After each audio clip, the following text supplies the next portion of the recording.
Okay, dear subscribers, once again I welcome you to our channel. So if you are new, please subscribe our channel. And ఇది CTET paper మీరు చూస్తుంది చూడండి. And one side and this is in English, the other side that is in Hindi. మన paper ఎప్పుడు కూడా ఇది Hindi and ఇంగ్లీష్లో ఉంటుంది మెయిన్ పేపర్. మనం చూజ్ చేసుకున్న లాంగ్వేజ్కి మాత్రం అదొకటి తెలుగులో సెట్ ఇస్తారు, ఒక వేరే బుక్ ఇస్తారు లాంగ్వేజ్ 2కి. అయితే ఇక్కడ ఎక్కడైతే ఈ పేపర్లో క్వశ్చన్స్ 19 నుంచి లాంగ్వేజ్ 2 స్టార్ట్ అవుతుందో అక్కడి నుంచి మనకిచ్చిన పేపర్ రాసుకోవాలన్నమాట. అయితే ఇప్పుడు ఇక్కడికి వచ్చేటప్పటికి ఇది మనం చూస్తుంది child development and pedagogy part 1. అంటే పార్ట్ 1 అంటే పేపర్ 1 కూడా ఇది పార్ట్ 1. అంటే మొత్తం ఎన్ని మనకి పార్ట్ 1 పార్ట్ 2 సైకాలజీ, తర్వాత లాంగ్వేజ్ 1 లాంగ్వేజ్ 2 ఈవీఎస్ అలాగే పార్ట్ 1 అన్నాడు. బట్ పేపర్ 1 కూడా అనమాట ఇది. పేపర్ 1 అంటే మన 3rd to 5th grade teachers రాసేదానికి. ఇప్పుడు దీంట్లో మనం చైల్డ్ డెవలప్మెంట్ అండ్ పెడగాజీ ఇంగ్లీష్లో ఉంది, దీన్ని మనం తెలుగులో చూద్దాము. క్వశ్చన్ చూద్దాం 1 by 1. And again so I want to accelerate it right. So మనం క్వశ్చన్ 1 చూస్తే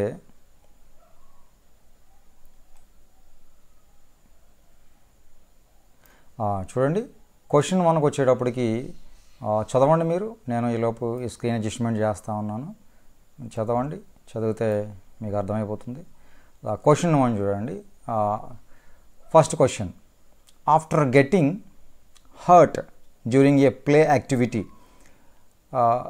రోహన్ స్టార్టెడ్ క్రయింగ్. రోహన్ అనే పిల్లవాడు ఏడుస్తున్నాడు. ఎప్పుడంటే డ్యూరింగ్ ఏ ప్లే యాక్టివిటీ, అంటే ఒక ఆట ఆడుతూ ఉన్నప్పుడు పిల్లవాడు హర్ట్ అయ్యాడు. హర్ట్ అయ్యి మీకు తెలిసిందే కదా, హర్ట్ అయ్యాడు అంటే ఏదో విషయంలో గాయపడ్డాడు. అతనికి ఏదో ఆట ఆడుతున్న సందర్భంలో అతనికి అనుకూలంగా జరగలేదు.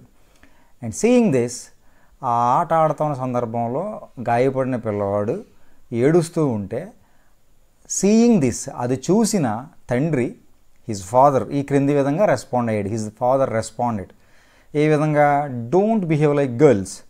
సో ఆడపిల్లల్లాగా ప్రవర్తించుకు, బాయ్స్ డోంట్ క్రై, మగపిల్లలు ఏడవరు అని చెప్పాడు. అయితే ఈ చెప్పినటువంటి statement, this statement by the teacher father. So ఈ పైన చెప్పిన వాక్యం, ఫాదర్ నోట్లోంచి వచ్చిన వాక్యం ఏమి చూపిస్తుంది అని అడుగుతున్నాడు. ఇక్కడ మనం జాగ్రత్త చూస్తే ఇక్కడ 4 ఆప్షన్స్ ఉన్నాయి. ఏం చూపిస్తుంది అని చూడండి, రిఫ్లెక్ట్స్ జెండర్ స్టీరియోటైప్. ఇక్కడ స్టీరియోటైప్ అనేటప్పటికీ వ్యత్యాసం, వైవిధ్యం, మోస పద్ధతిలో ప్రవర్తించడం అనుకోవచ్చు. మనం ఇక్కడ వ్యత్యాసం తీసుకుందాం. ఇక్కడ జెండర్ అంటే లింగం, లింగ వ్యత్యాసాన్ని చూపిస్తున్నాడు అని చూపిస్తుంది first option. Second, challenges gender stereotype. లింగ వ్యత్యాసాన్ని అతను ఛాలెంజ్ చేస్తున్నాడు, ఛాలెంజ్ అంటే వ్యతిరేకిస్తున్నాడు అనుకోవచ్చు మనము. And third one, reduces gender bias, లింగ వ్యత్యాసాన్ని తగ్గిస్తున్నాడు.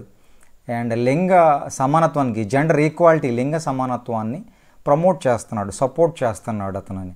అంటే 4 లింగ సమానత్వం సపోర్ట్ చేస్తున్నాడు, అండ్ లింగ వైవిధ్యాన్ని తగ్గిస్తున్నాడు, అండ్ ఛాలెంజెస్ జెండర్ స్టీరియోటైప్ని అతను ఛాలెంజ్ చేస్తూ ఉన్నాడు, అంటే దానికి వ్యతిరేకంగా పోరాడుతున్నాడు అనుకోవచ్చు.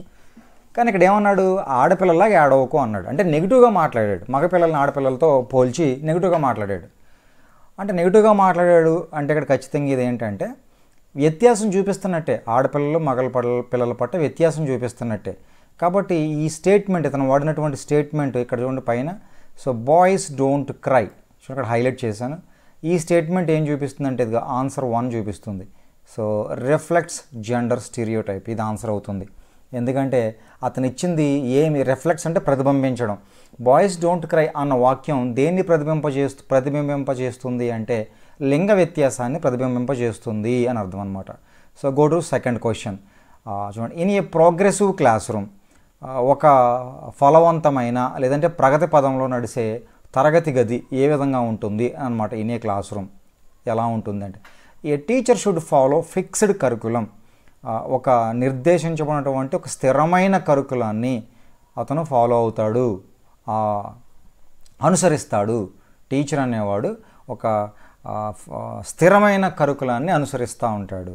Second, the emphasis should be on competition among students. కాబట్టి అతను క్లాస్ రూమ్లో అంతా కూడా మొదటిదేమో అతను ఒక స్థిరమైన కరికులాన్ని అనుసరిస్తూ ఉంటాడు. రెండవది, ఎంఫసిస్ అతని యొక్క ప్రత్యేకత స్పెషల్గా నొక్కి దేని మీద దృష్టి పెడతాడంటే, ఎంఫసిస్ అంటే ప్రత్యేకత చూపిస్తాడు దేని పట్ల అంటే కాంపిటీషన్ అమాంగ్ ద స్టూడెంట్స్, పిల్లల్లో పోటీతత్వం పెంచేది చూపిస్తూ ఉంటాడు అని. మూడోది, ample opportunities should be provided for construction of knowledge.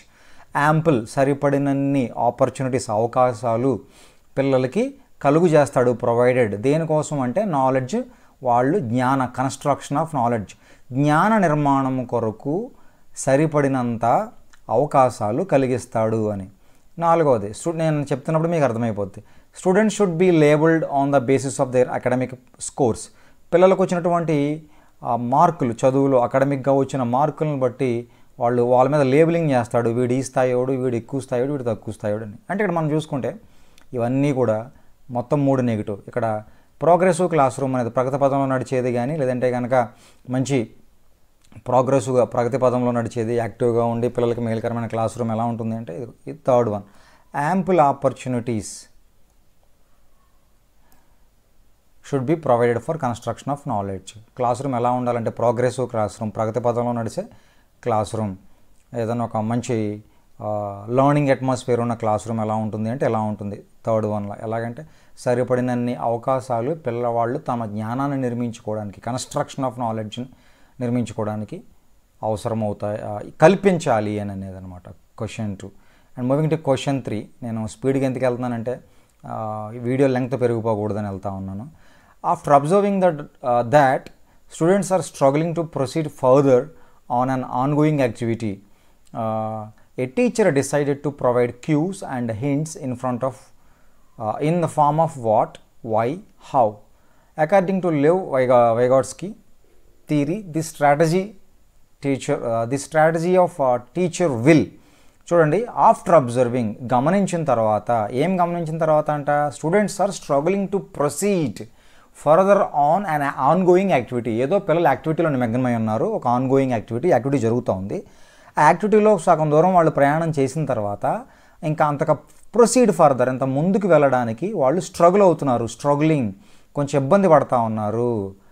అప్పుడు చూసిన టీచరు ఏం చేశారంటే డిసైడెడ్, దేనికి డిసైడెడ్, టు ప్రొవైడ్ క్యూస్, కొంచెం వాళ్ళకి కొంచెం క్లూస్ ఇవ్వడానికి, కొన్ని హింట్స్ ఇవ్వడానికి ఫామ్ అయ్యాడు. ఎలాగంటే వాట్, వై, హౌ, అంటే ఇది ఎందుకు ఇలా జరుగుతుంది అంటారు, ఇలాగ అతను కొన్ని ఈ 3 క్వశ్చన్ వర్డ్స్ పెట్టుకొని వాళ్ళకి హింట్స్ ఇచ్చి వాళ్ళు హర్డిల్స్, స్ట్రగ్లింగ్ తప్పించి కొంచెం ముందుకు వెళ్ళడానికి సపోర్ట్ చేశాడు అని. అంటే ఈ సిచ్యువేషన్ చెప్పి మనల్ని ఏమడుగుతున్నాడంటే, వైగోట్స్కీ థియరీ ప్రకారము టీచర్ ఇక్కడ ఉపయోగించినటువంటి స్ట్రాటజీ, పద్ధతి, విధానము ఏంటి, ఏది పిల్లలు ఎక్కడైనా ఆగిపోయినప్పుడు వాట్, వై, హౌ అనే హింట్స్ ద్వారా వాళ్ళని ముందుకు కదిలించడానికి టీచర్ వైగోట్స్కీ ప్రకారం ఏది వాడాడు. Demotivate the children to learn, పిల్లలు నేర్చుకునే పిల్లల్ని వాళ్ళ యొక్క మోటివేషన్ని తగ్గించేశాడు. తగ్గించేశాడు. Act as a scaffold for learning. So scaffold అంటే ఇక్కడ సహకార అభ్యసనం చేయడం, మద్దతు ఇవ్వడం, సపోర్ట్ చేయడం. And a cause withdrawal tendency among students. కాబట్టి పిల్లల్లో అతను ఉపయోగించిన స్ట్రాటజీ వాళ్ళలో ముందుకెళ్తున్న గుణం ఆపేసుకొని టీచర్ కోసం ఎదురు చూసేలాగా, విత్డ్రాల్ టెండెన్సీ అమాంగ్ స్టూడెంట్స్, వాళ్ళు వెనక్కి తీసుకునే భావం, వాళ్ళ యొక్క స్ట్రగులింగ్ని వెనక్కి తీసుకునే భావాన్ని పెంపొందించాడు. Be meaningless in process of learning, అతను ఉపయోగించిన స్ట్రాటజీకి ఎటువంటి మీనింగ్ లేదు. ఇదేంటంటే ఇక్కడ ఆన్సర్ ఖచ్చితంగా సహకార అభ్యసనం జరుగుతూ ఉంది. ఎందుకంటే వైగోట్స్కి ఇక్కడ సపోర్ట్, స్కాఫోల్డ్ అనేటప్పుడు ఇక్కడికి ఒకరికొకరు సపోర్ట్ చేసుకుంటూ ఉంటారు. కాబట్టి ఇక్కడ స్కాఫోల్డ్ లెర్నింగ్ అనేటప్పటికి సహకార అభ్యసనం, పక్కోడు పిల్లోడు సపోర్ట్ చేసుకోవడం, టీచర్ ప్రాంప్టింగ్ ఇచ్చి క్లూ ఇచ్చి సపోర్ట్ చేస్తూ నేర్పించడం. కాబట్టి ఇది స్కాఫోల్డ్ లెర్నింగ్ అవుతుంది. And moving to fourth question, which of the following is correct in the context of socialisation of children. చూడండి, పిల్లల యొక్క సాంఘికత్వం అనే సందర్భాన్ని మనం గమనించినప్పుడు, అంటే పిల్లల్లో సాంఘికత్వం అనేది ఎలా జరుగుతుంది అనేది గమనించినప్పుడు కింది వాటిలో ఏ statement correct, which of the following is correct, ఏది కరెక్ట్, ఏ కాంటెక్స్ట్, ఏ సందర్భంలో అంటే చిల్డ్రన్ సోషలైజేషన్, పిల్లల యొక్క సాంఘికత్వము. కొంచెం school is a secondary socialization agent and family is primary. So ఇక్కడ స్కూల్ అనేది రెండవ పాత్ర, ఫ్యామిలీ అనేది మొదటి పాత్ర అనేది. And school is primary socialization, school is primary and peers are secondary. Peers అంటే సమకాలీకులు, స్కూల్ మొదట అవుతుంది, పీర్స్ సెకండ్ అవుతారు అని. Peers are primary socialization and family is secondary. Peers అనేవాళ్ళు మొదట, ఫ్యామిలీ సెకండ్ అన్నాడు. Last family and mass media both are secondary socializations. Family ఒకళ్ళు, మాస్ మీడియా ఒకళ్ళు అనేవాళ్ళు సెకండరీ. ఇక్కడ బండ బూత్ ఇది, ఎందుకంటే ఇప్పుడు కూడా ఫ్యామిలీ అనేది ఫస్ట్ ఉంటుంది, నెక్స్ట్ స్కూల్ ఉంటుంది, ఆ స్కూల్లోనే పేర్స్ వస్తారు, ఆ తర్వాత కమ్యూనిటీ వస్తుంది. కాబట్టి ఇక్కడ మనం గమనిస్తే క్లియర్గా school is secondary and family is primary. చూడండి మనల్ని ఇబ్బంది పెట్టినాక వీడు చూడండి సెకండరీ ముందు ఇచ్చి ప్రైమరీ వెనక్కి ఇచ్చాడు. ఇలాంటివి మనం గుర్తుపెట్టుకోవాలి. This is the answer, the first one is the answer. Next moving to question number 5. The theory of multiple intelligence emphasises that. Multiple intelligence అంటే బహుముఖ ప్రజ్ఞ అనేది, మన ప్రజ్ఞలు ఉన్నాయి కదా, అందులోనూ మల్టిపుల్ ప్రజ్ఞ అనమాట, అంటే బహుళ ప్రజ్ఞ అనొచ్చు దీన్ని తెలుగు. బహుళ ప్రజ్ఞ అనేది ఏం చూపిస్తుంది, ఏ ప్రత్యేకతను చూపిస్తుంది, బహుళ ప్రజ్ఞ అనే సిద్ధాంతం అనేది. Intelligence quotient IQ can be measured only by objective tests. మన ఆబ్జెక్టివ్ టెస్టులు పెట్టి ఐక్యూని కొలవచ్చు అని చెప్తుంది. And intelligence in one domain ensures intelligence in all other domains. ఒక రంగం, ఇన్ వన్ డొమైన్ అంటే ఒక రంగంలో ప్రజ్ఞ ఉంటే అది అన్ని రంగాల్లో, ఆల్ అదర్ మిగతా అన్ని రంగాల్లోనూ ప్రజ్ఞ ఉంటుంది అని కన్ఫర్మ్ చేస్తుంది, నిరూపిస్తుంది, సపోర్ట్ చేస్తుంది అని 2. 3 there are several forms of intelligence. So మనిషిలో చాలా రకాలైన ఇంటెలిజెన్సెస్ ఉంటాయి అని. 4 there are no individual differences in intelligence. కాబట్టి ఇక్కడ ప్రజ్ఞలో వ్యక్తిగత వైవిధ్యాలు, ఇండివిజువల్ డిఫరెన్స్, వ్యక్తిగత వైవిధ్యాలు ఉండవు అని. అయితే ఖచ్చితంగా మల్టిపుల్ ఇంటెలిజెన్స్ అనేది మల్టిపుల్ రకరకాల ప్రజ్ఞలు ఉంటాయి అని. కాబట్టి ఇక్కడ సెవరల్ ఫార్మ్స్ ఆఫ్ ఇంటెలిజెన్స్. కాబట్టి అని మనం గమనిస్తే third one answer. There are several forms of intelligence అని అర్థం అనమాట. ఈ మిగతావన్నీ కూడా ఆబ్జెక్టివ్ టెస్టుల కోసం కాదు, అది ఒక రంగంలో ఉంటే మరొక రంగంలో ఉంటుంది అనేది అది వేరేది. మొత్తం మనకి ఇంటెలిజెన్స్ థియరీలో ఫస్ట్ ఒక థియరీ వస్తుంది దానికి సంబంధించింది. కాబట్టి థర్డ్ వన్ ఆన్సర్.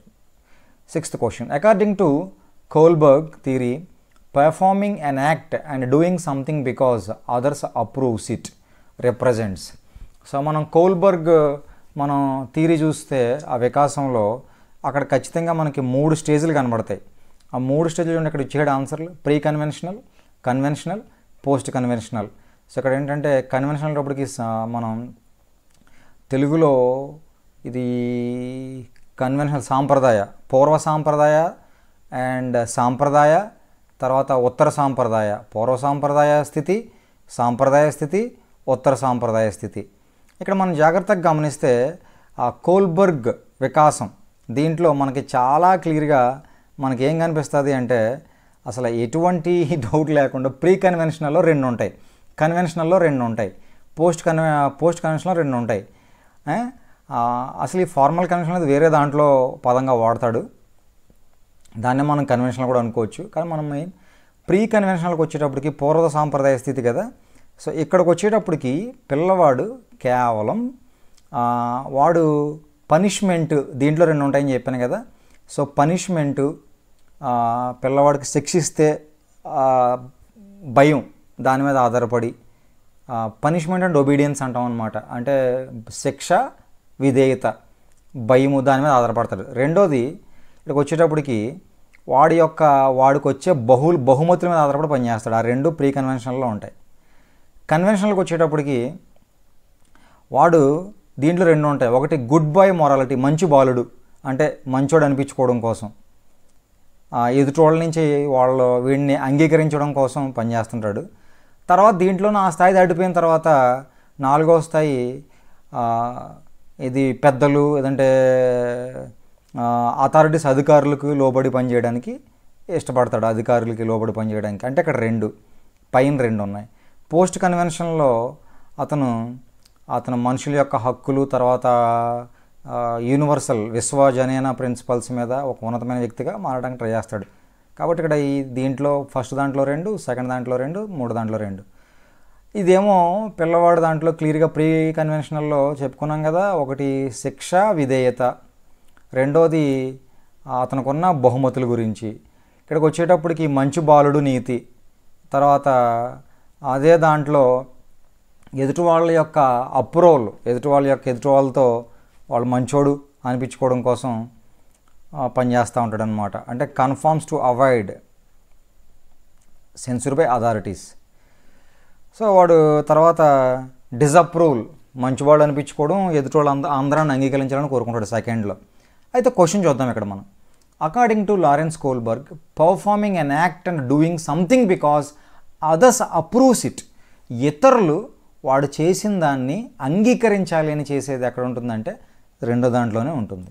ఎందుకంటే second answer, not this one, third కాదు, అండ్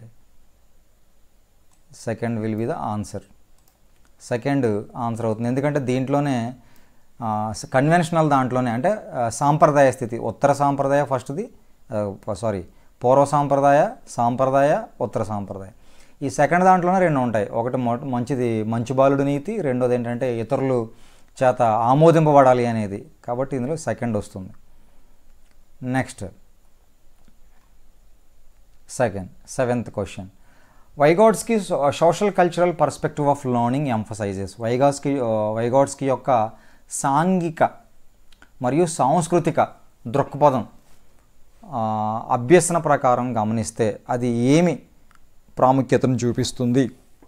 వైగాట్స్కీ యొక్క సోషల్, సాంఘిక, కల్చరల్, సాంస్కృతిక పర్స్పెక్టివ్ దృక్పథం అనేది లర్నింగ్లో ఏ ప్రత్యేకత ప్రాముఖ్యత చూపిస్తుంది లర్నింగ్ ప్రాసెస్లో, అభ్యసన ప్రాసెస్లో అనేది. చూడండి ఇక్కడ యాట్రిబ్యూషన్, మోటివేషన్, ఈక్విలిబ్రేషన్ అనేది అంతా కూడా ఇది పియాజే గారిది 4th ఆప్షన్. మోటివేషన్ అనేది జనరల్, యాట్రిబ్యూషన్ అనేది లక్షణాలు, క్వాలిటీలు చూపించడం. ఇక్కడ ఖచ్చితంగా ఇక్కడ సోషల్ కల్చరల్ అని ఉంది. ఇక్కడ కల్చర్ని ఎక్కువ ఆధారం చేసుకొని వైగాట్స్కీ మాట్లాడాడు.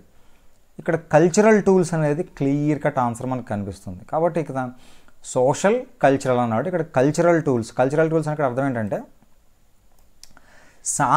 అదంటే సాంప్రదాయ, ఇది సాంఘిక అండ్ దిస్ ఈజ్ సాంస్కృతిక కదా, సాంస్కృతిక సంబంధించిన ఈవెంట్స్ అని అర్థం. టూల్స్ అక్కడ జరిగే కార్యక్రమాలు, యాక్టివిటీస్ అని అర్థం. And moving to question 8. In his theory of cognitive development, Jean పియాజే explains cognitive structures in terms of.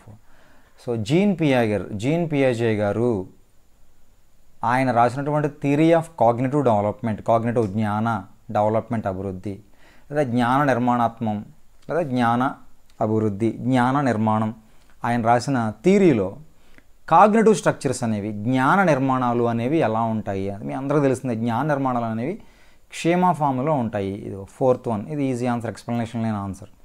Psychological tools కాదు, స్టిమ్యులస్ అండ్ రెస్పాన్స్ అసోసియేషన్ కాదు, జోన్ ఆఫ్ ప్రాక్సిమల్ డెవలప్మెంట్ కాదు. జోన్ ఆఫ్ ప్రాక్సిమల్ డెవలప్మెంట్ అంతా కూడా అది మళ్ళీ మనం అసలు పియాజేకి సంబంధించింది కాదు అది.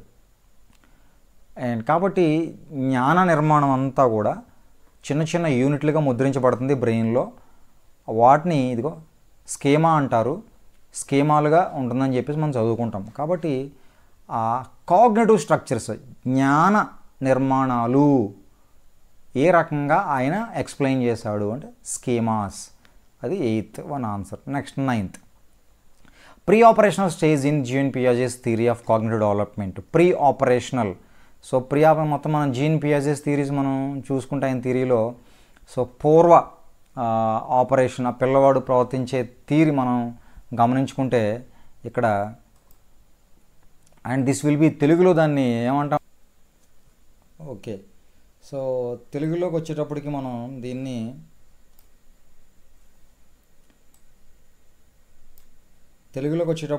మనం pre operational stage in Jean Piaget's theory అనేటప్పటికి ప్రీ ఆపరేషనల్, పూర్వ ఆపరేషనల్ ప్రచాలక స్టేజ్ దశ. సో పూర్వ ప్రచాలక దశ అంటాం. అంటే మొత్తం మనకి పిహెచ్డిలో 4 ఉంటాయి కదా. సో ద ఫస్ట్ వన్ ఇంద్రియ చాలక దశ, దాన్ని మనము సెన్సరీ మోటార్ స్టేజ్ అంటాము. ప్రీ ఆపరేషనల్ స్టేజ్ పూర్వ ప్రచాలక దశ. మూర్త ప్రచాలక దశ, మూర్త అనేటప్పటికి కాంక్రీట్ అంటాము, concrete operational stage. And fourth one అమూర్త ప్రచాలక దశ, అది ఫార్మల్ ఆపరేషనల్ స్టేజ్ అంటాం. అయితే తను మనకు ప్రీ ఆపరేషనల్ స్టేజ్ ఇచ్చాడు మనం చెప్పుకున్న దాంట్లో. సో సెకండ్ అనమాట. అయితే ప్రీ ఆపరేషన్ స్టేజ్లో ఈ కింది ఇచ్చిన 4 ఆప్షన్స్లో ప్రీ ఆపరేషనల్ స్టేజ్లో కనిపించేది ఏంటి అని వాళ్ళ ఉద్దేశం అనమాట. ఏం కనిపిస్తుంది? Development of abstract thinking. So pre operational stage అనేటప్పటికి పిల్లవాడు దగ్గరగా 2 సంవత్సరాల నుంచి 7 సంవత్సరాలు వయసులో ఉంటాడు. సో వీడికి అబ్స్ట్రాక్ట్ థింకింగ్ అనేది ఎలా వచ్చేస్తుంది? ఫస్ట్ అబ్స్ట్రాక్ట్ థింకింగ్ అంటే అమూర్త ఆలోచన రాదు అడికి అప్పుడే. అండ్ హైపోథెటిక్ డిడక్టివ్ థింకింగ్, ఇది కూడా higher order skill. Ability to conserve and seriate objects. So ఆ వస్తువుల్ని వాడు గుర్తుపెట్టుకోవడము, వస్తువు పర్మియన్స్ అని నాడు ఉండడం, అవన్నీ ముందు దాంట్లో అయిపోతాయి. మనం దాన్ని ఏమంటామంటే ఆబ్జెక్ట్ పర్మియన్స్ అంటాము ఇంగ్లీష్లో. వాడు వస్తువులు గురించి అవి ఉన్నాయి లేవు అబ్జర్వ్ చేసుకోవడం, అదంతా కూడా వాడికి మనకి మొదటి స్టేజ్లో అయిపోతుంది. అంటే వీడికి ఏంటంటే సెంట్రేషన్ ఇన్ థాట్, ఆలోచన, వాడిదంతా కూడా ఆలోచన చుట్టూ కేంద్రీకృతమై ఉంటుంది అనమాట. థాట్ అంత సెంట్రేషన్ ఇన్ థాట్, ఆలోచన కేంద్రీకృతమై ఉంటాడు ప్రీ ఆపరేషనల్ స్టేజ్లో. ఇది కాబట్టి 9th ఆన్సర్ ఏమవుతుందంటే సెకండ్ వన్ అవుతుంది. Next moving to 10th, which of the following statement is correct in context of development. అభివృద్ధి పరంగా చూస్తే అభివృద్ధికి క్యారెక్టర్స్ ఉన్నాయి కదా, లక్షణాలు. సో దాని ప్రకారం చూస్తే అభివృద్ధి అనేది ఈ దాంట్లో which of the following is correct. అభివృద్ధిని దృష్టిలో పెట్టుకుంటే కింద ఇవ్వబడిన 4 స్టేట్మెంట్లో ఏది correct? Development has the same rate of growth across the cultures for every one. So development అనేది అన్ని కల్చర్స్, అన్ని రకాల సాంస్కృతిక పెరుగుదల, వాళ్ళు పెరుగుతున్న పిల్లలు పెరుగుతున్న వాతావరణం, వాళ్ళకున్న ఆచార వ్యవహారాలు అన్నిటిలోనూ ఒకలాగే ఉంటుంది. తప్పిది. ఎందుకంటే కల్చర్ని బట్టి, అలవాట్లను బట్టి అవన్నీ కూడా అభివృద్ధి అనేది కూడా మారుతూ ఉంటుంది. ఒక్కొక్క కల్చర్లోనూ ఒక్కొక్క రకమైన విషయాలు అభివృద్ధి ఉంటుంది, ఒక్కొక్క రకమైన విషయాలు అభివృద్ధి ఉండదు. Development occurs only through second one, learning that takes place in school. స్కూల్లో జరిగిన అభ్యసన వల్ల మాత్రమే ఏముంటుందట? అభివృద్ధి ఉంటుందట. స్కూల్ అభ్యసనం వల్ల. అది కాదు, అటు బయట కూడా బోర్డు నేర్చుకుంటాడు. లర్నింగ్ అనేది జీవితాంత ప్రక్రియ. సో సెకండ్ వన్ తప్పు. Third, development occurs only during the period of childhood. So పిల్లవాడికి బాల్యంలోనే అభివృద్ధి అనేది జరుగుతూ ఉంటుందండి. మూడోది కూడా తప్పు. So development is multi dimensional, అంతే కదా. డెవలప్మెంట్ అనేది బహుముఖ విధానాలు కలిగి ఉంటుంది. డైమెన్షనల్ అంటే ఇప్పుడు ఒక డైమెన్షన్ తీసుకున్నాం, డైమెన్షన్ అంటే ఒక సైడ్ అనుకోవచ్చు. మల్టీ, అభివృద్ధికి మల్టీ అనేక కోణాలు ఉంటాయి. అది సాంఘిక, జ్ఞానాత్మక, మానసిక, లేదంటే కనుక ఇంకా emotional development, physical development, cognitive development, social development, moral development. ఇలాంటి మోరల్ అనేటప్పటికి మీకు నైతిక, ఉద్వేగ, సాంఘిక, జ్ఞానాత్మక అనేక దాంట్లో డెవలప్మెంట్ ఉంటుంది. కాబట్టి ఈ పై 3 తప్పు, 4వది right answer, multi dimensional, right. So this is the answer. Next moving to 10th question, 11th, right. 11th question, sequence of development among children birth to adolescence. పిల్లలు పుట్టిక దగ్గర నుంచి వాళ్ళ అడాలసెన్స్ కౌమార దశకు వచ్చే వరకు డెవలప్మెంట్ అనేది ఈ విధంగా ఉంటుంది. సీక్వెన్స్ ఒక ఆర్డర్ చూపించాలి. Sensory, concrete, absent. మొదటి సెన్సరీ, సెన్స్ ఆర్గాన్స్ నుంచి గ్రహించుకుంటాడు ఇన్ఫర్మేషను, అదే కరెక్ట్ అనుకుంటాడు. తర్వాత కాంక్రీట్, మూర్త విషయాల మీద దృష్టి పెడతాడు. తర్వాత యాబ్స్ట్రాక్ట్, అమూర్త విషయాల మీద దృష్టి పెడతాడు. ఇదే కరెక్ట్ సెన్స్. మిగతా చూడండి, ముందు యాబ్స్ట్రాక్ట్, పుట్టిన వెంటనే వాడు అమూర్త విషయాలకి వెళ్ళడు కదా యాబ్స్ట్రాక్ట్ అంటే. నెక్స్ట్ సెన్సరీ అనేది మొట్టమొదటి పిల్లవాడు విషయం అనేది సెన్సెస్ ద్వారానే గ్రహిస్తాడు. పడుకుంటూ టచ్ చేస్తాం, చూస్తాడు. వాడు కలిగిన సెన్సేషన్ ద్వారా, వాడుకున్న సెన్స్ ఆర్గాన్స్ ద్వారా ఇన్ఫర్మేషన్ రిసీవ్ చేసుకుంటాడు. ఆ తర్వాత వాడితో పాటు చూసిన విషయాలన్నీ చూసుకొని వాటి ద్వారా ఒక కంక్లూజన్ రాగలుగుతాడు. తర్వాత అబ్స్ట్రాక్ట్ లేని వాటిని కూడా ఊహించగలుగుతాడు. కాబట్టి 3 తెలుసు కాబట్టి 3 ఎక్స్ప్లెనేషన్ కాబట్టి కింద 3 ఆప్షన్స్ చెప్పాల్సిన పని లేదు. సో కాబట్టి ఫస్ట్ ఆర్డర్ రైట్, ఎందుకంటే ఫస్ట్ సెన్సరీ ద్వారా ఇన్ఫర్మేషన్, తర్వాత చూసిన వాటిని నేర్చుకోగలుగుతాడు, తర్వాత కనిపించిన వాటిని కూడా. సో ఇదేంటంటే మనకి ఇంద్రియాల ద్వారా, సెన్సరీ అంటే జ్ఞానేంద్రియాలు, కాంక్రీట్ మూర్త, అబ్స్ట్రాక్ట్ అమూర్త, right. So first 1 answers. Next, individual differences in progressive class room should be treated as. ముందు చెప్పాను, ప్రోగ్రెసివ్ క్లాస్ రూమ్ అనేటప్పటికి ప్రగతి పదంలో నడుస్తున్న క్లాస్ రూము అంటే మంచి యాక్టివ్ లెర్నింగ్ జరుగుతున్న క్లాస్ రూము అనే దాంట్లో ఇండివిజువల్ డిఫరెన్సెస్, వ్యక్తిగత వైవిధ్యాలు, మనం ఏం ఇండివిజువల్ వైవిధ్యాలు అనమాట. వ్యక్తిగత వైవిధ్యాలు అంటాం తెలుగులో. ఓకే, ఇండివిజువల్ డిఫరెన్సెస్, వైవిధ్యాలు అంటే వ్యక్తికి తేడాలు ఉంటాయి కదా. సో వ్యక్తి వైవిధ్యాలు అనేవి క్లాస్ రూమ్లో ఏ విధంగా చూడవచ్చు మనం, class room should be treated as. So వ్యక్తిగత వైవిధ్యాలని ఏ రకంగా చూడవచ్చు క్లాస్ రూమ్ అని. A hindrance to process of learning, అవి అభ్యసన ప్రక్రియకు, అభ్యసన ప్రక్రియకు ఆటంకము, hindrance. Second, a failure on the part of teacher. కాబట్టి పిల్లల్లో తేడాలు ఉన్నాయి కాబట్టి అది టీచర్ యొక్క ఫెయిల్యూర్ అనొచ్చు. అలా ఫెయిల్యూర్ ఎలాగంటావు అనకూడదు. ఎందుకు అనకూడదు అంటే వ్యక్తిగత వైవిధ్యాలు అనేవి ఉంటాయి. ఎందుకంటే అందరూ డిఫరెంట్ బ్యాక్గ్రౌండ్స్ నుంచి, డిఫరెంట్ కల్చర్ నుంచి వస్తారు కాబట్టి వ్యక్తిగత వైవిధ్యాలు వాళ్ళ దగ్గర ఉంటాయి. అప్పుడు టీచర్ ఫెయిల్ ఎలాగవుతుంది? సెకండ్ ఆన్సర్ తప్పు. హిండరెన్స్, అసలు పిల్లవాడు వ్యక్తిగత వైవిధ్యాలతో ఉంటేనే మనల్ని పాఠాలు చెప్పమని చేరదీయమంటున్నారు. కాబట్టి అది ఆటంకం కాదు, దాన్ని మనం అధిగమించి లెసన్ ప్లానింగ్ చేయాలి. And criteria for making ability based groups. ఈ వ్యక్తిగత వైవిధ్యాలు అనేవి మన పిల్లల్ని గ్రూప్స్ కింద మార్చి క్రైటీరియా ఫర్ మేకింగ్, అదొక మనకి క్రైటీరియాగా స్ట్రాటజీగా ఉపయోగపడుతుంది. పిల్లల్ని మనం ఏ రకంగా చేయొచ్చు అంటే వాళ్ళ ఎబిలిటీని బట్టి లోయర్ గ్రేడ్, హైయర్ గ్రేడ్గా గ్రూప్స్గా డివైడ్ చేయొచ్చు అని. తప్పు, అలా చేయకూడదని మనం మొదటి నుంచి నేర్చుకుంటున్నాం. And fourth one, important for planning of teaching learning process. కాబట్టి ఇది చాలా అవసరము. దేనికోసం? టీచింగ్ లెర్నింగ్, బోధన అభ్యసన ప్రక్రియ గురించి మనం ప్రణాళిక వేసుకోవడానికి. అంతే కదా, మనకి ఆ పిల్లల్లోని వ్యక్తిగత అభిప్రాయాలు తెలియడం వలన మనం ఏం చేస్తాము అంటే దాని ప్రకారం మన లెసన్ ప్లాన్ మార్చుకుంటాం. ఏ పిల్లలకి ఎలా చెప్పాలి, ఎలా బోధించాలి అనేది. సో కాబట్టి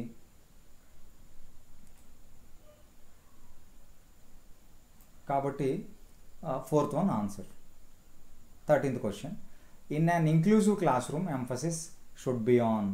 ఇంక్లూజివ్ అనేటప్పటికి సమ్మిళిత విద్య లేదా సమ్మిళిత క్లాస్ రూమ్ అంటే అందులో ఇంకా అందరూ ఉంటారు, డిజేబుల్డ్ చిల్డ్రన్ అందరూ ఉంటారు. సో ఈ క్లాస్ రూమ్లో ఎంఫసిస్ దేని మీద ఉండాలి అనేది. పర్ఫార్మెన్స్ ఓరియంటెడ్ గోల్స్ అంటే అందులో ప్రతిభ నిరూపించుకునే విధంగా, పెర్ఫార్మెన్స్ వాళ్ళు నిరూపించుకునే విధంగా ఉండాలా ఏది సమ్మిళిత విద్య అనేది. అన్డిఫరెన్షియేటెడ్ ఇన్స్ట్రక్షన్స్, అసలు అన్డిఫరెన్షియేటెడ్ అంటే అందరికి కలిపి ఒకే రకమైన ఇన్స్ట్రక్షన్స్ ఇచ్చి పిల్లవాళ్ళకి ఒకే రకమైన సూచనలు ఇచ్చి పాఠం చెప్పడం, అది కూడా కుదరదు. ఎందుకంటే క్లాస్ రూమ్లో వైవిధ్యాలు ఉన్నప్పుడు, సమ్మిళిత విధి జరుగుతూ ఉన్నప్పుడు, రకరకాల పిల్లలు ఉన్నప్పుడు అందరికి ఒకే రకమైన బోధన ఏది చేస్తావు, కాబట్టి అది తప్పు. కాబట్టి దీంట్లో అందరూ కూడా ప్రతిభ ప్రదర్శించేలాగా నువ్వు టీచింగ్ చేస్తూ ఉంటే మరి వెనకబడిన పిల్లల పరిస్థితి ఏమైపోతుంది. కాబట్టి రెండోది ఫస్ట్, సెకండ్ తప్పు. Segregation of students based on their social identity. కాబట్టి పిల్లవాళ్ళకు ఉన్న సాంఘిక గుర్తింపును బట్టి వాళ్ళని సపరేట్గా కూర్చోబెట్టడం, బోధించడం, ఇది తప్పు. Providing opportunities aiming at maximising potential of individual children. కాబట్టి ఇది ఎందుకంటే ఈ ఇంక్లూజివ్ ఎడ్యుకేషన్ అనే దాని యొక్క గోల్ ఎవరైతే రకరకాల కేటగిరీలో పిల్లలు ఉన్నారో వాళ్ళందరూ కూడా మిగతా పిల్లలతో కలిసి ఏం చేసుకుంటారట, చూడండి ఇక్కడ రాశాను, maximising potential of individual children. వాళ్ళ యొక్క పొటెన్షియల్ శక్తిని మ్యాక్సిమైజ్ చేసుకుంటారు. దేని ద్వారా? చూడండి ఇక్కడ ఆపర్చునిటీస్ అని ఉంది. ఆపర్చునిటీస్, ఈ ఆపర్చునిటీస్ ఎవరి ద్వారా వస్తాయి? మిగతా పక్కనున్న పిల్లల ద్వారా వస్తాయి. కాబట్టి వాళ్ళకున్న అవకాశాలని పక్క పిల్లల ద్వారా వాళ్ళకున్న అవకాశాలు మెరుగుపరుచుకొని వాళ్ళ యొక్క శక్తిని పెంచుకుంటారు. కాబట్టి సమ్మిళిత విద్య అనేది పిల్లల్లో వాళ్ళు శక్తిని పెంచుకునేదిగా ఉండాలి కానీ వాళ్ళు బలాలు ప్రదర్శించేది కానీ ఫస్ట్ ఆప్షన్ లాగా బలాలు ప్రదర్శించేదానిగా ఉండకూడదు. అలాగే వాళ్ళందరికీ ఒకే రకమైన ఇన్స్ట్రక్షన్స్, బోధన ఇవ్వడానికి కాదు, అలాగే పిల్లల్ని విడదీయడానికి కాదు. ఇది 13th question. Next 14th, according to right of person with disabled act 2016 disabilities అంటే పిల్లల్లో ఉన్న డిజేబిలిటీ యాక్ట్ ప్రకారం, చట్టం ప్రకారం ఈ కింది వాటిలో ఇవ్వబడింది which the following is true. Retarded student అన్నాడు. రిటార్డెడ్ అంటే వెనకబడిన విద్యార్థి అని, ఆ పదం వాడొద్దు అంటున్నారు మనల్ని, కాబట్టి తప్పు. హ్యాండిక్యాప్డ్ స్టూడెంట్, వికలాంగ విద్యార్థి, ఇది కూడా వాడొద్దు అంటున్నారు. హ్యాండిక్యాప్డ్ అని కానీ, రిటార్డెడ్ అని కానీ, డల్ అని కానీ ఇలాంటి పదాలు నెగిటివ్ వర్డ్స్ ఏవి వాడొద్దు అంటున్నారు మనల్ని, కాబట్టి అది తప్పు. And student with physical disability, student with crippled body. Crippled body అంటే కుంటోడు కింద లెక్క అనమాట, కుంటి బాడీ, వైకల్యం కలిగిన బాడీ అని. అంటే 1, 2, 4 అనేవి నెగిటివ్ వర్డ్స్, అవి వాడకూడదు అసలు. స్టూడెంట్ విత్ ఫిజికల్ డిజేబిలిటీ, కాబట్టి ఇక్కడ కొంచెం శారీరక డిజేబిలిటీ కలిగిన స్టూడెంట్ అని పిలవమన్నారు తప్ప హ్యాండిక్యాప్డ్ అని, రిటార్డెడ్ అని, క్రిపుల్డ్ అని వాడొద్దు అన్నారు. కాబట్టి మనం ఈ వర్డ్, ఈ ఫ్రేజ్ గుర్తుపెట్టుకోండి. The third one is the answer for this. Negative words వాడకూడదు, పిల్లలు మనం వాళ్ళు ఇబ్బంది పడేలాగా, షేమ్ అయ్యేలా మాట్లాడకూడదు. And 15th question, in order to address the needs of students who are facing learning difficulties, a teacher should not, చూడండి ఇది ఇలాంటి గుర్తుపెట్టుకోవాలమ్మోయ్, షుడ్ నాట్ అన్నాడు. In order to address the needs of students, పిల్లవాళ్ళ యొక్క అవసరాలని సపోర్ట్ చేయడానికి, నువ్వు అడ్రస్ చేయడానికి, ఆ విషయం గురించి మాట్లాడడానికి, హూ ఆర్ ఫేసింగ్ అభ్యసన డిఫికల్టీస్, అభ్యసన కుంటుబాటు, అభ్యసనం సరిగా రిసీవ్ చేసుకోకపోవడం, అంటే చూసినప్పుడు డిస్లెక్సియా, డిస్ఫేజియా ఉంటాయి కదా, అటువంటి పిల్లల్ని మనం ఏమంటామంటే లర్నింగ్ డిఫికల్టీస్ ఉన్న పిల్లలు అంటాం. కాబట్టి అభ్యసనలో కొంచెం అవాంతరాలు ఉన్న పిల్లల్ని నువ్వు ఏ రకంగా అడ్రస్ చేయకూడదు. ఏ టీచర్ షుడ్ నాట్, వాళ్ళతో ఏ విధంగా ఉండకూడదు అనేది. Use multiple audio visual AIDS. So చూడండి, రకరకాల మల్టిపుల్ ఆడియో విజువల్ ఎయిడ్స్ ఉపయోగించమన్నాడు వాళ్ళ గురించి. అంటే ఇక్కడ నాట్ అన్నాడు కాబట్టి మల్టిపుల్ ఆడియో విజువల్ ఎయిడ్స్ ఉపయోగించి పాఠం బోధించకూడదు అని ఇక్కడ నాట్ గుర్తుపెట్టుకోవాలి నువ్వు. అంటే ఈ క్రింది విధంగా ఉండకూడదు అన్నాడు. ఎవరి దగ్గర? లర్నింగ్ డిఫికల్టీస్ ఉన్నాయి క్లాస్ రూమ్లో అంటేనని. అప్పుడే అంటే ఇప్పుడు ఇక్కడ మల్టిపుల్ వేస్లో నువ్వు టీచింగ్ మెటీరియల్స్ పెట్టుకొని పాఠం చెప్పమంటే ఎక్కుతుంది. కాబట్టి ఇక్కడ అలా వద్దు అంటున్నాడు. అంటే ఈ ఆన్సర్ ఇది సరైంది, కానీ ఇక్కడ నాట్ అన్నాడు కాబట్టి ఇది మనం చూసుకోకూడదు. అంటే ఈ రకంగా చేయకూడదు అన్నాడు. మల్టిపుల్ ఆడియో విజువల్ ఎయిడ్స్ ఉపయోగించి చేయకూడదు అన్నాడు. అవి చెయ్యాలి, చేస్తేనే నువ్వు కరెక్ట్గా అడ్రస్ చేసినట్టు సమస్యని, ఏ సమస్యని, లర్నింగ్ డిఫికల్టీ సమస్యని. ఇక్కడ నాట్ అన్నాడు కాబట్టి మనం ఏం చేస్తామంటే టీచర్ షుడ్ నాట్, ఈ రకంగా టీచర్ ప్రవర్తించకూడదు అన్నాడు అనమాట. Should not use multiple audio, a teacher should not use multiple audio visual AIDS.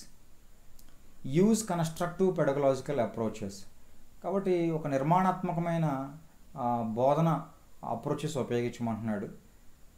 And ఉపయోగించొద్దు అంటున్నాడు, నాట్ మనం చూసుకోవాలి. And do individualised educational planning, వ్యక్తిగత ప్రణాళిక వేయకూడదు అంటున్నాడు.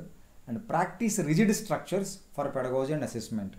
ఇదని చూడండి, ఇక్కడ ప్రాక్టీస్ రిజిడ్, ఒకే రకమైన రిజిడ్ అంటే ఎలాంటి ఫ్లెక్సిబిలిటీ లేనటువంటి స్ట్రక్చర్స్ ప్రాక్టీస్ చేయిస్తూ అసెస్ చేయమంటున్నాడు పిల్లవాళ్ళని.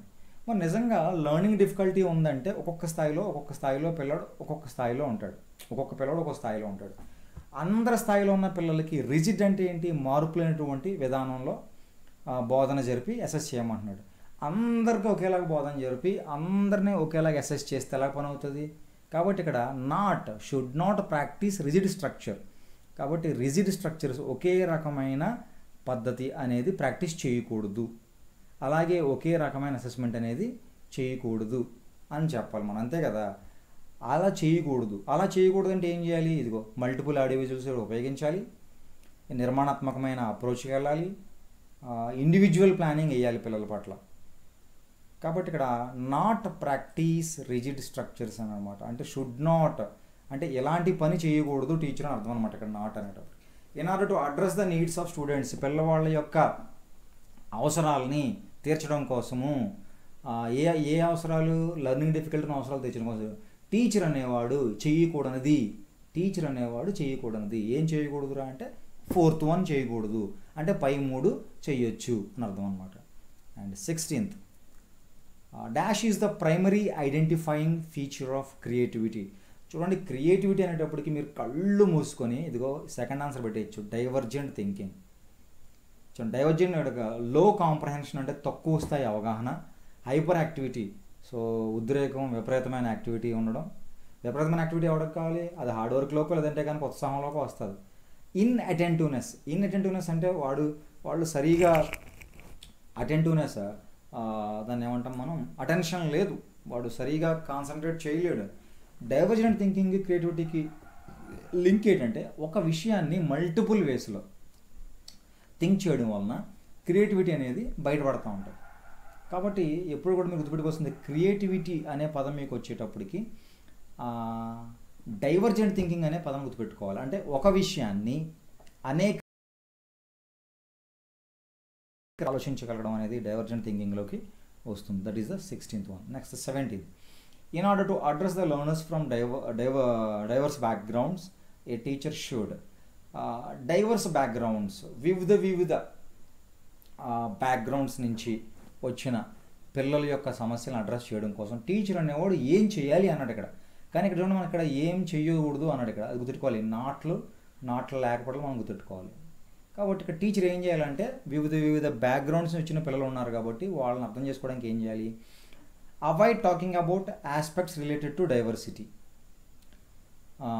పిల్లల యొక్క వాళ్ళ యొక్క వైవిధ్యత గురించి మాట్లాడడం అవాయిడ్ చేయాలి. Draw examples from diverse settings. Use అక్కడ లెసన్ చెప్తా ఉన్నప్పుడు వివిధ బ్యాక్గ్రౌండ్స్కి ఎగ్జాంపుల్స్ తీసుకోమంటున్నాడు. Use standardised assessment for all. అందరి పిల్లలకి స్టాండర్డైజ్ అసెస్మెంట్ ఉపయోగించమంటున్నాడు. Use statements that strengthen negative stereotypes. Negative విధంగా అంటే స్టీరియోటైప్ వ్యత్యాసాలు, వ్యత్యాసాలనే నెగిటివ్గా ఉండేలాగా స్టేట్మెంట్స్ ఇవ్వమంటున్నాడు. అంటే ఎలాగా ఒక కమ్యూనిటీని సపోర్ట్ చేస్తూ ఓ బ్యాక్గ్రౌండ్ సపోర్ట్ చేస్తూ స్టేట్మెంట్స్ ఇవ్వమని దీనికి అర్థం. అలా ఇవ్వకూడదు కదా, ఇది తప్పు. స్టాండర్డైజ్డ్ అసెస్మెంట్, అందరికి ఒకటే రకమైన అసెస్మెంట్, మూల్యాంకనం చేయమంటున్నాడు. అందరిది ఒకే రకమైన మూల్యాంకనం చేస్తూ ఉంటుంటే మరి మనం పిల్లల్ని ఏ రకంగా ప్రోగ్రెస్లో తీసుకెళ్తాం? వాడి యొక్క అవగాహన స్థాయిని బట్టి మనం ప్రోగ్రెస్ చేస్తామండి. Draw examples. వాడికి లెసన్ చెప్తా ఉన్నప్పుడు చూడండి, ఇక్కడ అడిగింది లర్నర్స్ డైవర్స్ బ్యాక్గ్రౌండ్స్. ఆ పాఠం చెప్తున్నప్పుడు వివిధ బ్యాక్గ్రౌండ్స్కి సంబంధించిన ఎగ్జాంపుల్స్ తీసుకొని లెసన్ చెప్తూ ఉండాలి. అప్పుడు ఏం జరుగుతుందంటే ఎవడు బ్యాక్గ్రౌండ్లో ఉన్నది వాడు గ్రహించుకొని రిసీవ్ చేసుకోగలుగుతాడు. కాబట్టి ఈ 1, 3, 4 అనేవి రాంగ్. వాటి కోసం మాట్లాడుకుని ఉండడం అనేది కూడా కరెక్టే కాదు, మాట్లాడాలి, ఎగ్జాంపుల్స్ తీసుకోవడం నుంచి. This is the second one. And 18th, problem solving abilities can be facilitated by. సమస్య పరిష్కారము అనేది ఈ కింది వాటిలో దేని ద్వారా దొరుకుతుంది మనకి అనేది.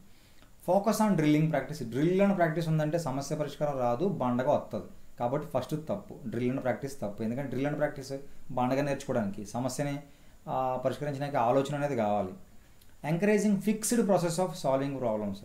చూడండి, ఇక్కడ చాలా తెలుగు రాశాడు. ఫిక్స్డ్ ప్రాసెస్ అన్న డ్రిల్లింగ్ అన్న ఒకటే. డ్రిల్లింగ్ అన్న ఒకటే అని చెప్తా, ఫిక్స్డ్ ప్రాసెస్ అంటే వేరేగా ఆలోచించకుండా ఒకే పద్ధతిలో ఆలోచిస్తూ ఉంటాడు. అది తప్పే. Encouraging use of analogies. సారూప్యాలు ఉపయోగించి, వాడికి తెలిసిన నాలెడ్జ్ అంతా ఉపయోగించి వివిధ వాటితో పోల్చి వాడుకున్న సమస్యను అనలైజ్ చేయడం, ఇదే రైట్ అవుతుంది. Generating fear among students. పిల్లల్లో భయం పుట్టొచ్చడం, అది నెగిటివ్ కదా, నెగిటివ్ క్వాలిటీ ఇప్పుడు ఆన్సర్ అవ్వదు. కాబట్టి ఇక్కడ అనాలజీస్, సారూప్యాలు, వాడికి తెలిసింది అనేక తెలిసిన వాటి యొక్క సారూప్యాలతో పోల్చుకొని ఆన్సర్ చేయడం అనమాట. Third one will be the answer. Next moving to 19th. Motivation to learn can be sustained. Motivation to learn, నేర్చుకోవాలి అనే ప్రేరణ అనేది కొనసాగింపు, సస్టైన్డ్, ఏ విధంగా కొనసాగించబడుతుంది? సస్టైన్డ్, కంటిన్యూ అవుతుంది. పనిషింగ్ ద చైల్డ్ అంటే ఇక్కడ అభ్యసన ప్రేరణ అనొచ్చు. మోటివేషన్ టు లెర్న్, అభ్యసన ప్రేరణ అనేది ఏ విధంగా కొనసాగించబడుతుంది? పనిషింగ్ ద పిల్లవాడిని పనిష్ చేయడం వల్ల వస్తుందా? రాదు. And focusing and mastery oriented goals. Giving very easy tasks. Easy task ఇస్తే ఈజీ అయిపోయిన తర్వాత ఇంకా అడిగి తృప్తి ఉంటుంది. ముందు easy, next average, next tough, ఇంకా తీసుకెళ్ళాలి. వాళ్ళు ఉత్సాహం పెంచాలి, అది మనకు నేర్పిస్తుంది సైకాలజీ. కాబట్టి థర్డ్ తప్పు. Focusing on wrote memorisation. Wrote memorisation అనే దాన్ని అసలు యాక్సెప్ట్ చేయకూడదు ఆన్సర్స్లో, మనం దేంట్లో కూడా క్వశ్చన్ బట్టి చూసుకోలేము. కాబట్టి ఇక్కడ ఏమంటాడంటే focusing and mastery oriented goals. ఇప్పుడే చెప్పాను నేను, ముందు పిల్లవాడికి లైట్ ఇచ్చి తర్వాత ఇంకా ఇచ్చి నెక్స్ట్ గోల్ ఓరియంటెడ్గా తీసుకెళ్ళాలండి, అప్పుడే వాడు సెట్ చేసుకుంటాడు. కాబట్టి ఇక్కడ వాడు వాడికి ఇచ్చిన గోల్ని అధిగమించి నెక్స్ట్ గోల్ వెళ్ళేలాగాన్ని మోటివేట్ చేయగలుగుతూ ఉంటే లెర్నింగ్ అనేది కంటిన్యూ అవుతుంది. కాబట్టి ఇది focusing and mastery oriented goals. Mastery అంటే వాడికి ఇచ్చిన గోల్లో వాడు మాస్టర్ అవ్వాలి, అంటే నెంబర్ 1 అవ్వాలి, సాధించేయాలి, నెక్స్ట్ లెవెల్ అలాగనమాట. So second answer. And next 20 shame అనేది క్లాస్ రూమ్లో ఏ రకమైన ప్రభావం చూపిస్తుందని ఉద్దేశం డాష్ కింద ఎత్తుక్కుంటాం. Has no relation to cognition, అసలు జ్ఞానానికి సంబంధం లేదు షేమ్, అవమానం అనేది. Can have negative impact on cognition, shame అనేది జ్ఞానం మీద నెగిటివ్ రుణాత్మక ప్రభావం చూపిస్తుంది. And is very effective to motivate the children to learn, ఇది పిల్లవాళ్ళని బాగా ప్రభావం చూపిస్తుంది నేర్చుకోవడానికి. Third one. And should be generated frequently in teaching learning process, కాబట్టి టీచింగ్ లెర్నింగ్ ప్రాసెస్లో దీన్ని తరచుగా మనం ఉపయోగిస్తూ ఉంటాం. కాబట్టి అసలు ఈ షేమ్ అనేవి కానీ అవమానాలు కానీ కొట్టడం అనేవి కానీ అసలు లేవు, తీసి పాడేశారు అన్నీని. కాబట్టి ఖచ్చితంగా దీంట్లో ఏమవుతుందంటే షేమ్ అనేది పిల్లవాడి మీద నెగిటివ్ ప్రభావం చూపిస్తుంది. So second one is the answer.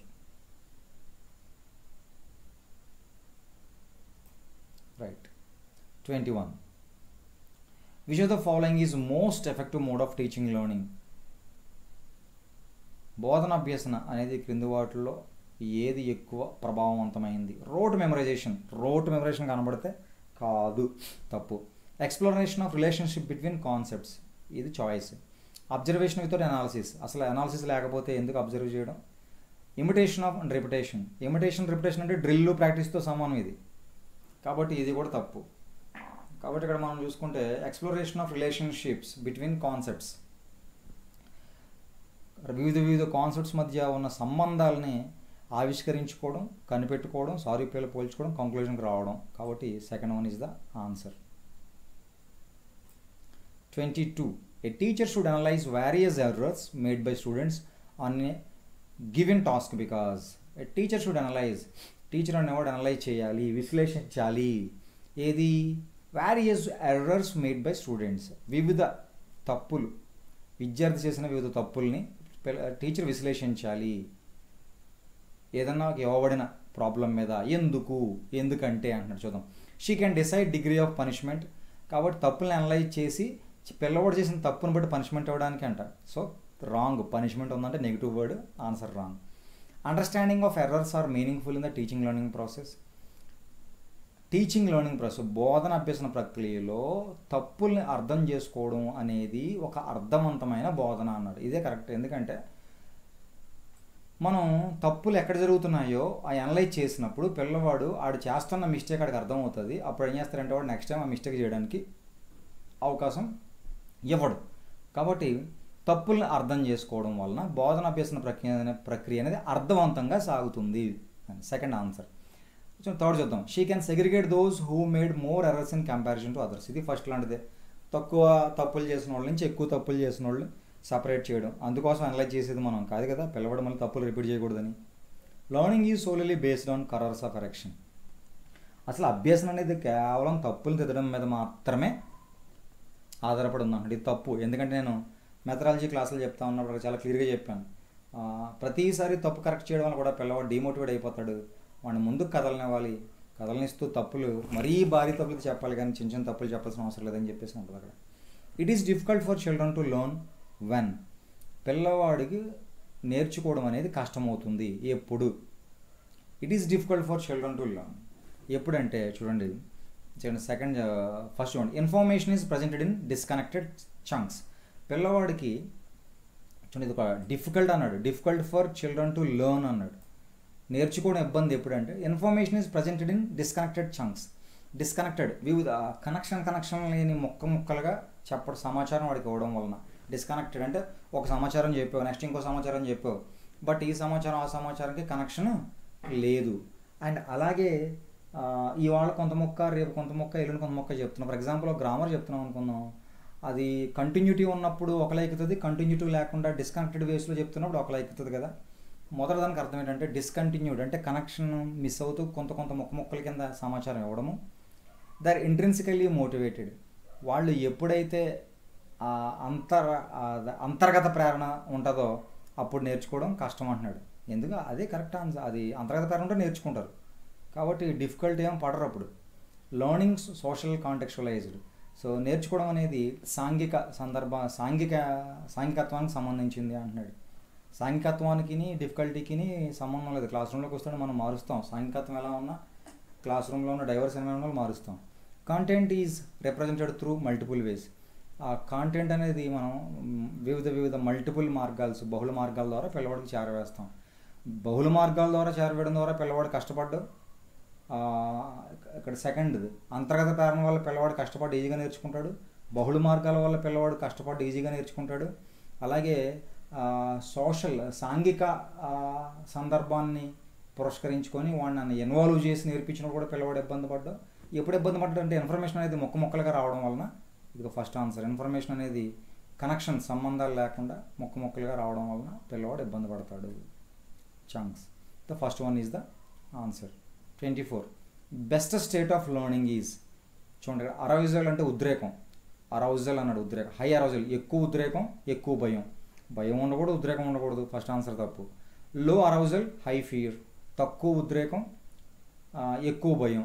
ఇది తప్పు. అసలు భయం ఎందుకు? పిల్లవాడు క్లాస్ రూమ్లో ప్రశాంతంగా నేర్చుకోవాలి, కానీ మొత్తం negative. Moderate arousal no fear. Moderate arousal కొద్దిపాటి ఒక మాధ్యమైన ఉద్రేకం. కొంచెం ఉద్రేకం అంటే ఇక్కడ ఉత్సాహం కింద తీసుకొచ్చి మనం ఇంట్రెస్ట్, అదే దాన్ని అంటే ఉత్సాహం, ఉత్సుకత. ఆ ఉద్రేకం అనేది కొద్దిపాటి ఉద్రేకం అవసరం దేనికైనా సరే, కొంచెం యాక్టివేషన్ చూపించడం కోసం. నో ఫియర్, భయం ఉండకూడదు అసలు. No arousal no fear. ఇక్కడ అసలు వాడికి ఉద్రేకమే లేదు అంటే ఆ ఉద్రేకం అనే వర్డ్ కరెక్ట్ కాదు, కానీ సినోనిమ్ లాంటిది చెప్తున్నాను. అసలు భయము లేదు, అది లేదు, ఇది లేదు, రెండూ లేదు. భయం లేదు, మొండలో కూర్చుంటాడు. ఇక్కడ భయం లేదు కాబట్టి 3 ఆప్షన్లో కొద్దిపాటి ఉద్రేకం ఉంది కాబట్టి వాడికి ఆ ఉద్రేకంతో నేర్చుకుంటాడు. కాబట్టి ఇక్కడ ఏమీ లేవాడికి, ఏమీ లేనివాడు మోటివేట్ ఎలాగవుతాడు? కాబట్టి సో ద ఫోర్త్ వన్, కొద్దిపాటి ఉద్రేకం ఉండాలి, భయం ఉండకూడదు.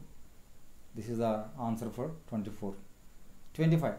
కన్స్ట్రక్టివిస్ట్, నిర్మాణాత్మకవాదం అనే దాని ద్వారా చూసినట్లయితే లెర్నింగ్ సజెస్ట్స్ దాట్. అభ్యసన అనేది ఏమి చూపిస్తుందంటే పిల్లలు dash construction of their knowledge. పిల్లలు అనేవాళ్ళు వాళ్ళ జ్ఞాన నిర్మాణం ఎలా చేసుకుంటారు? So construction of their knowledge, జ్ఞాన నిర్మాణం అనేది పిల్లలు డాష్ విధంగా చేసుకుంటారు. దేని ప్రకారం? కన్స్ట్రక్టివిస్ట్ వ్యూ, నిర్మాణాత్మక దృక్పథం ప్రకారము అని చెప్తున్నాడు. చూద్దాం. Have no role to play. కాబట్టి నిర్మాణాత్మకవాదం ప్రకారం అసలు పిల్లవాళ్ళ జ్ఞాన నిర్మాణానికి సంబంధం లేదు. Are solely depend on adults. వాళ్ళ జ్ఞానం నిర్మించుకోవడం కోసం పెద్దల మీద ఆధారపడతారు. Play an active role in. కాబట్టి పిల్లలు అనేవాళ్ళు అసలు జ్ఞాన నిర్మాణంలో పిల్ల పాత్ర లేదని అర్థం. ఫస్ట్ది children have no role to play. జ్ఞాన నిర్మాణంలో పిల్లకి పాత్రే లేదు, ఫస్ట్ ఆప్షన్. సెకండ్ ఆప్షన్, జ్ఞాన నిర్మాణంలో పిల్లలు పెద్దల మీద ఆధారపడతారు పూర్తిగా. సోలోలీ అంటే కంప్లీట్గా అర్థం, పూర్తిగా ఆధారపడతారు. పూర్తిగా వాళ్ళ మీద ఆధారపడరు. వాళ్ళకి బోల్డ్ సోర్సెస్ ఉంటాయి వాళ్ళు నేర్చుకోవడానికి. And play and active role, పిల్లలు ఖచ్చితంగా వాళ్ళ జ్ఞానాన్ని వాళ్ళే నిర్మించుకుంటారని చెప్తాడు పిఎస్ఏ. కాబట్టి థర్డే ఆప్షన్ అవుతుంది. Fourth, are solely dependent text books. Text book ద్వారా జ్ఞానం వస్తుందా? ఏం కాదు, అది కొద్దిపాటి అంతే. మల్టిపుల్ లాంగ్వేజ్లో జ్ఞానం వస్తుంది, అందులో టెక్స్ట్ బుక్ ఒకటి. కాబట్టి పిల్లవాళ్ళు వాళ్ళ జ్ఞానాన్ని వాళ్ళే నిర్మించుకుంటారు అంటాడు పిఎస్ఏ. కాబట్టి children play and active role. So 25th answer. కాబట్టి children play and active role in construction of their knowledge. వాళ్ళ జ్ఞానాన్ని నిర్మించుకోవడానికి వాళ్ళే ఎక్కువ రోల్ ప్లే చేస్తారు, చైతన్యవంతమైన రోల్ ప్లే చేస్తారు. 26. So which of the following belief is good for learning. So నేర్చుకోవడానికి, అభ్యసనకి కింది వాటిలో ఏది సరైన నమ్మకం కలిగిస్తుంది? ఏది సరైనది? మంచి స్టేట్మెంట్ మనం చూసుకోవచ్చు. ద ఫాలోయింగ్ బిలీఫ్, కింది వాటిలో ఏ నమ్మకము అభ్యసన పట్ల సరైనది? Ability is improvable. Ability is fixed. Efforts don't make any difference. Failure is uncontrollable. చూడండి, చాలా నెగిటివ్స్ ఉన్నాయి 3. చూడండి, first negative, failure is uncontrollable. అసలు అపజయం అనేది మన చేతుల్లో ఆపలేదట. ఎందుకు ఆపలేము? ప్రయత్నాల ద్వారా ఆపొచ్చు. సో ఇది తప్పు. Efforts don't make any difference. ప్రయత్నాలు అనేవి పెద్దగా తేడా ఏం చూపించమంటే, ఎందుకు చూపించు? ప్రయత్నాలు చేస్తూ ఉంటే తేడా కనిపిస్తుంది. సో ఇది నెగిటివ్, తప్పు. Ability is fixed. సామర్థ్యం అనేది స్థిరమైంది. ఎందుకు స్థిరమవుద్ది? నువ్వు ప్రయత్నాలు చేస్తూ ఉన్నప్పుడు ఆ సామర్థ్యం అనేది స్థిరమైంది కాదు. కాబట్టి ఎబిలిటీ అనేదాన్ని మనం ఇంప్రూవ్ చేసుకోవచ్చు మన ప్రయత్నాల ద్వారా. So ability is improvable. The first one is the answer. And 27. Conceptual understanding among students is likely to improve. In the settings which emphasises conceptual understanding among students. పిల్లవాళ్ళలో భావనాత్మక ఏదైనా ఒక భావాన్ని అర్థం చేసుకోవడం అనేది ఈజ్ లైక్లీ టు ఇంప్రూవ్. ఏ సందర్భంలో ఇంప్రూవ్ అవుతుంది? కాంపిటీషన్స్, పిల్లవాళ్ళు పోటీలు పెట్టడం వల్ల. పోటీ అనేది కూడా ఒక రకమైన కొద్దిపాటు కొంచెం మ్యాక్సిమం సందర్భంలో నెగిటివ్ వర్డ్. పిల్లవాళ్ళలో పోటీ కాదు మనం అక్కడ పెంచాల్సింది, వాళ్ళలో ఆహ్లాదకరమైన వాతావరణం, నేర్చుకునే వాతావరణం, సహకారం పెంచాలి. కాబట్టి ఫస్ట్ తప్పు. Text book centre pedagogy, text book ఆధారంగానే వాడు బోధన తప్పు. ఫ్రీక్వెంట్ ఎగ్జామినేషన్స్, తరచు ఎగ్జామ్స్ పెట్టేసి వాడిని టెస్ట్ చేసేసి అది తప్పు. మరి కాబట్టి వాడు కాన్సెప్చువల్ అండర్స్టాండింగ్, ఒక భావన అనేది వాళ్ళలో ఏ రకంగా స్థిరపడుతుంది అంటే చూడండి ఇక్కడ ఎంక్వైరీ అండ్ డైలాగ్. ఎంక్వైరీ అంటే వాడు విచారణ చేస్తూ ఉంటాడు, క్వశ్చన్స్ అడుగుతూ ఉంటాడు. డైలాగ్ అంటే సంభాషణ, టీచర్ను క్వశ్చన్లు అడుగుతూ ఉంటాడు. డైలాగ్ టీచర్తోని మిగతా పిల్లలతోని సంభాషిస్తూ ఉంటాడు. వాడి జ్ఞానాన్ని పెంచుకొని కాన్సెప్ట్ నిర్మాణం చేసుకుంటాడు. కాబట్టి 4th one is right answer. Next 28. During a task, ఒక పని ఏదంటే ఒక విషయం, ఒక పనిలో Saina is talking herself about ways she can proceed on the task. ఆ సైనా అనే అమ్మాయి తనలో తాను మాట్లాడుకుంటుంది. హెర్సెల్ఫ్ తనలో తను మాట్లాడుకుంటుంది. దేనికోసం? తనకు అప్పచెప్పబడిన పని ఏ విధంగా చేయాలి అనేది. అకార్డింగ్ టు వైగాట్స్కీ ప్రకారము ఆ పిల్ల ideas on language and thought. Vygotsky ఇచ్చిన భాష మరియు ఆలోచన అని వైగాట్స్కీ చెప్పిన థియరీ ప్రకారము ఇది వాట్ కైండ్ ఆఫ్ దీన్ని ప్రైవేట్ స్పీచ్ అంటాం, అవును కదా. మనలో మనం ఆడుకోవడాన్ని ప్రైవేట్ స్పీచ్ అంటాం. దాన్ని మనం తెలుగులో చెప్పాలంటే రహస్య భాషణము అంటాడు, లేదంటే కనుక అంతర్గత భాషణం అంటాడు. అది పిల్లల్లో స్వీయ నిర్దేశిత భాషణం అంటాడు అనమాట. స్వీయ నిర్దేశిత భాషణం అంతర్లీనంగా మాట్లాడుకుంటారు, దాన్ని ప్రైవేట్ స్పీచ్ అంటాడు. ఇది వ్యక్తిగత భాషణం అనొచ్చు. వ్యక్తిగత భాషణం సొంతంగా ఆల్కాలు మాడుకుంటారు. ఇది ఎందుకు మాడుకుంటున్నారు అంటే కాగ్నిటివ్ ఇమ్మెచ్యూరిటీ, జ్ఞానం పరంగా చూస్తే వాళ్ళలో మెచ్యూరిటీ లేదని, సో ఇది నెగిటివ్. సెల్ఫ్ రెగ్యులేషన్ అంటే వాళ్ళు చూడండి ముందు చెప్పుకున్నాం, స్వీయ నిర్దేశం, వాడు నిర్దేశించుకున్నాడు, ముందు ఇది చేస్తాను, తర్వాత ఇలా చేస్తాను, ఇలా చేద్దాం అని లోపల మాట్లాడుకుంటున్నాడు. అంటే వాడు ఏం చేసుకుంటున్నాడు? సెల్ఫ్ డైరెక్షన్ ఇచ్చుకుంటున్నాడు. కాబట్టి సెల్ఫ్ రెగ్యులేషన్ అనేది ఆన్సర్. ఈగో సెంట్రిజం కాదు ఇది. ఆడుకుంటుంది ఈగో సెంట్రిజం ఎందుకు అవుతుంది? అహంకేంద్రీకృతం అది కాదు. సైకలాజికల్ డిజార్డర్ ఏం కాదు. వాడిని రెగ్యులేట్ చేసుకొని ఆ చేయబోయే యాక్టివిటీని పర్ఫెక్షన్ చేసుకుంటూ ఉంటాడు అనమాట. వాడు మాడుకొని. అది ఈవెన్ పెద్దవాళ్ళలో కూడా మనం అప్పుడప్పుడు చూస్తూ ఉంటామని చెప్తాడు వైగాట్స్కీ. 29. Evaluation practices should be at. Evaluation అనేది మూల్యాంకనం అనేది దేన్ని ఏం చేయాలి, ముఖ్యంగా దేన్ని గురిపెట్టి ఎవాల్యుయేషన్ మూల్యాంకనం అనేది ఉండాలి. లేబులింగ్ స్టూడెంట్స్, పిల్లవాళ్ళకి ముద్రలేసి ఇడు ఏ గ్రేడ్, ఇడు బి గ్రేడ్, ఇడు యావరేజ్, డల్ అని చెప్పడానికైనా కాదు. ఫస్ట్ తప్పు. Segregation of students for ability based groups, పైది కింద ఒకటిగా. సెగ్రిగేషన్ అంటే విడదీయడము, దేన్ని బేస్ చేసుకుని వాళ్ళకున్న ఎబిలిటీని బేస్ చేసుకొని తప్పు. And identifying students needs and requirements, ఇది కరెక్ట్గా అనిపిస్తుంది. కాబట్టి ఎందుకంటే మనం ఎవాల్యుయేషన్ చేసినప్పుడు పిల్లవాళ్ళలో వాళ్ళ యొక్క అవసరాలు గుర్తించి ఏ విధంగా నెక్స్ట్ బోధించాలని చూసుకోవడానికి. అందుకే కానీ ఎవాల్యుయేషన్ పిల్లవాళ్ళని గ్రూపుల కింద చేయడానికి కాదు. 4th చూడండి, identification of high achievers for prize distribution ఇవ్వడం కోసం. అవి తర్వాత సెకండరీలు, ప్రైజులు ఇవ్వడాలు, ఎంకరేజ్మెంట్లు చేయడాలు. కానీ మొట్టమొదటి ఎవాల్యుయేషన్ అనేది ఏంటంటే పిల్లవాళ్ళ అవసరాలు, వాళ్ళ యొక్క ఏ రకమైన రిక్వైర్మెంట్ ఏ పిల్లవాడికి ఉందో గమనించడానికి. 30. Individual difference in developing of children can be attributed. Individual differences, వ్యక్తి వైవిధ్యాలు అనేది ఈ వ్యక్తిగత భేదాలు, వ్యక్తి వైవిధ్యాలు, ఈ వ్యక్తిగత భేదాలు అనేవి డెవలప్మెంట్, అభివృద్ధిలో మనం చూస్తే పిల్లల్లో అవి దేనికి మనం ఆపాదించుకోవచ్చు, ఏ విధంగా తీసుకోవచ్చు అనేవి. అసలు పిల్లవాళ్ళలో వ్యక్తిగత భేదాలు కానీ వ్యక్తిగత వైవిధ్యాలు కానీ పిల్లల్లో అభివృద్ధిలో